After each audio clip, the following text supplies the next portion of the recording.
इस धरती पर सबसे मजबूत मटेरियल कौन सा है, क्या आपको पता है? अगर आपका आंसर नो है तो आप इस वक्त बिल्कुल सही जगह पर आए हैं। आज इस वीडियो में मैं आपको बताऊंगा दुनिया में मौजूद 26 सबसे मजबूत मटेरियल्स कौन से हैं। तो चलिए वीडियो को स्टार्ट करते हैं। हमारे बोन्स प्राकृतिक दुनिया में सबसे मजबूत मटेरियल तो नहीं हो सकते, पर ये कई अन्य चीजों के मुकाबले अभी भी ज्यादा मजबूत हैं। हमारे शरीर में बोन्स न केवल हम मानव अंगों की रक्षा करते हैं, बल्कि व्हाइट ब्लड सेल्स को प्रोड्यूस करने में और मिनरल्स को स्टोर करने में मदद करती हैं। जैसा कि हम जानते हैं, हमारे बोन्स अलग अलग साइज और शेप्स के होते हैं, इसलिए वो सभी एक समान मजबूत नहीं होते। हमारे शरीर के सबसे मजबूत बोन फीमर यानी जांघों की हड्डियां होती है। सिलिकॉन कार्बाइड एक सेमीकंडक्टर है जो मुख्य रूप से कार्बन और सिलिकॉन से बना होता है।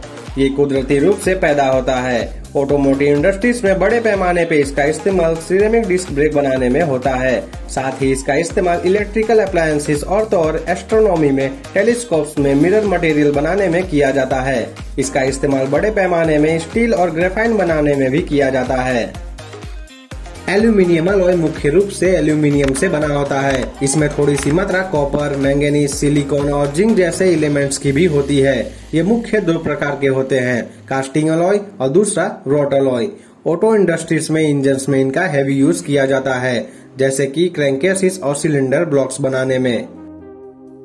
मोनोक्रिस्टलाइन सिलिकॉन या फिर सिंगल क्रिस्टलाइन सिलिकॉन आज के समय में सबसे ज्यादा जरूरी सब्सटेंस में से एक है। हमारे आसपास की लगभग सभी इलेक्ट्रॉनिक गैजेट्स के सिलिकॉन चिप्स को बनाने में मोनोक्रिस्टलाइन सिलिकॉन का बहुत बड़ा योगदान होता है। क्यूप्रो निकल मुख्य रूप से निकल, आयरन, मैंगनीज और कॉपर से बना होता है। यह हाईली रेसिस्टेंस होता है कोरोशन और मैक्रोफोलिंग यानी ऑर्गेनिक या इनऑर्गेनिक कचरों को यह जमा नहीं होने देता। साथ ही ये मजबूत होता है और इसकी थर्मल कंडक्टिविटी और डक्टिलिटी बहुत अच्छी होती है। क्यूप्रो निकल का इस्तेमाल शिपिंग इंडस्ट्री में हल्स और फिशिंग बोट्स के प्रोपेलर बनाने में किया जाता है। हाई ब्रास भी ब्रास एलॉयज का ही एक प्रकार है जो मुख्य रूप से बना होता है 65% कॉपर और 35% जिंक का, जिसमें कुछ ट्रेस एलिमेंट्स जैसे कि लेड, एल्यूमिनियम और मैंगनीज भी होते हैं। इसका इस्तेमाल स्प्रिंग, स्क्रू और राइवर्स बनाने में किया जाता है। कैलिफोर्निया इंस्टीट्यूट ऑफ टेक्नोलॉजी के मटेरियल रिसर्चर्स और बार्कले लैब ने मिलकर 2011 में एक हाई टॉलरेंट मेटालिक ग्लास बनाया जो एक स्टील से भी ज्यादा मजबूत था। जैसा कि इसका नाम है, ये पैलेडियम से बना होता है। ये कांच की मजबूती बनाए रखने में मदद करता है। ये वजन में बहुत हल्के और हाई कोरोशन रेसिस्टेंस प्रॉपर्टी वाले होते हैं, इसीलिए इसका इस्तेमाल शिप्स और बोट्स में प्रोपेलर, शाफ्ट और अन्य भागों को बनाने के लिए किया जाता है जो लगातार पानी में डूबे होते हैं। इन्हीं की वजह से आज हमारे पास मजबूत और हल्की स्पोर्ट्स कार्स, एरोप्लेन, मिसाइल्स और रॉकेट्स हैं, जहां पर लो वेट, हाई ड्यूरेबिलिटी और रेसिस्टेंस बहुत जरूरी होता है। इसके नाम से आप बेवकूफ मत बनना।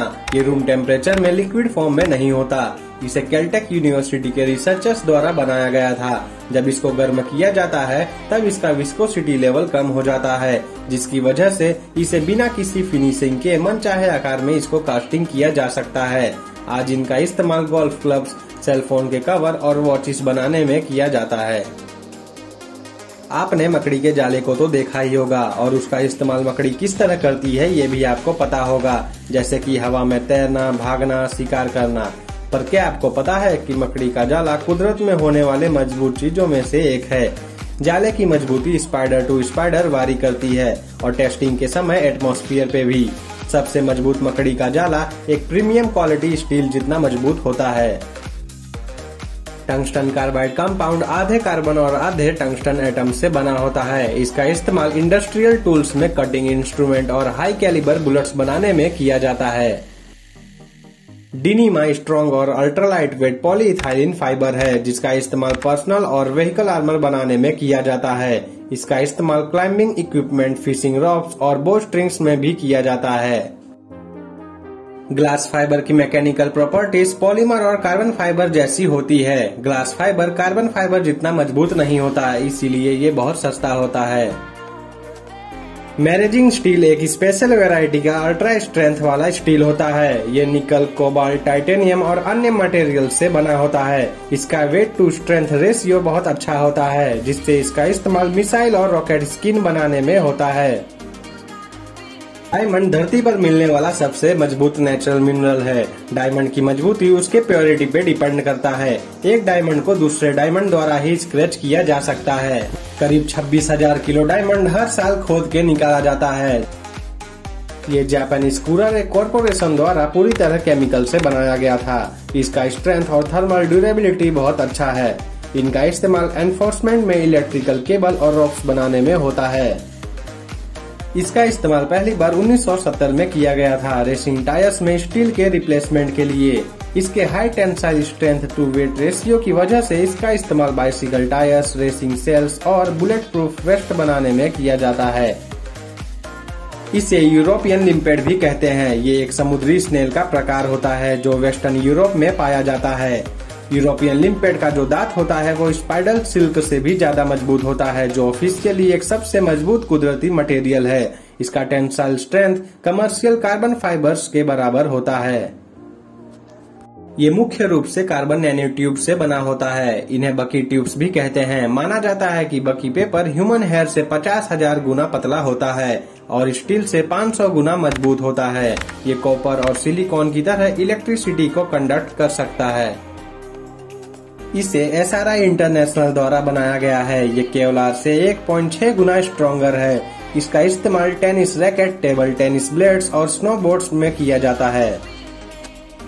कार्बन फाइबर का डायमीटर 5 से 10 माइक्रोमीटर्स का होता है, जो मुख्य रूप से कार्बन एटम्स से बना होता है। ये स्टील और एलॉय से ज्यादा बेहतर होता है, जैसे कि high stiffness, high tensile strength, low weight, high chemical resistance, high temperature tolerance और लो थर्मल एक्सपेंशन। इसका use aerospace, military, civil engineering और स्पोर्ट्स इंडस्ट्रीज में होता है। ये इंसानों द्वारा बनाए गए सबसे मजबूत मटेरियल्स में से एक है। इसे ग्रेफिन के छोटे टुकड़ों को कंप्रेस और फ्यूज करके बनाया गया है, जिसकी वजह से ये स्पंज जैसा दिखता है और डेंसिटी में स्टील का सिर्फ 5% है, पर स्ट्रेंथ में उसका 10%। ये एक सिलेंड्रिकल नैनो स्ट्रक्चर होता है। इसके स्ट्रेंथ और हल्के वजन के कारण इलेक्ट्रॉनिक इंडस्ट्री और नैनो टेक्नोलॉजी में इसकी बहुत डिमांड है। ये अच्छे थर्मल कंडक्टिविटी, इलेक्ट्रिकल और मैकेनिकल प्रॉपर्टीज की वजह से कई इंडस्ट्रीज में बेसिक मटेरियल है। इसे हेक्सागोनल डायमंड के नाम से भी जाना जाता है। जब कोई मीटियोराइट्स जिसमें ग्रेफाइट होता है वो पृथ्वी से टकराता है, तब ये मिनरल वहां पर अपने आप बन जाता है। माना जाता है कि ये डायमंड से 58 गुना ज्यादा हार्ड होता है। ये दुनिया के सबसे रेयर सब्सटेंस में से एक है। ये कुदरत में अपने आप भी बनता है और इसे इंसानों द्वारा भी बनाया जाता है। ये डायमंड से 18 गुना ज्यादा स्ट्रेस को झेल सकता है। ज्वालामुखी फटने पर बहुत हाई टेम्परेचर और प्रेशर से ये नेचुरली बनता है। ये इंसानों की नजर में अब तक का सबसे मजबूत मटेरियल है। ये charcoal, graphite, carbon nano tubes का स्ट्रक्चरल एलिमेंट होता है। ये एक अच्छा हीट और इलेक्ट्रिसिटी कंडक्टर होता है। ये स्टील से 200 गुना से भी ज्यादा स्ट्रॉन्ग होता है, इसीलिए इसका इस्तेमाल एरोस्पेस और ऑटोमोटिव इंडस्ट्रीज में किया जाता है। इसमें से आपने कौन सा मटेरियल देखा है ये हमें कमेंट बॉक्स में बताना। साथ ही अगर वीडियो इन्फॉर्मेटिव लगी हो तो वीडियो को लाइक, शेयर और चैनल को सब्सक्राइब कर बेल नोटिफिकेशन को दबाना मत भूलना।